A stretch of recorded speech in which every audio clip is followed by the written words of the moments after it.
என்பது மழையாக, நான் என்பது வெயிலாக, மழையோடு வெயில் சேரும் அந்த வானிலை சுகமாகும்.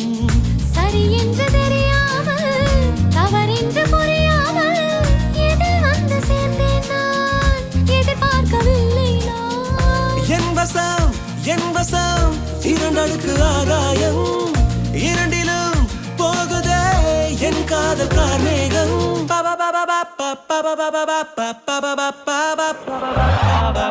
உன்னாலே உன்னாலே வீணாடச் சென்றேனே, உன் முன்னே மெய்தாழ நின்றேனே. ஒரு சொட்டு கடலும் நீ, ஒரு பொட்டு வானம் நீ, ஒரு புள்ளி புயலும் நீ, பிரமித்தேன்.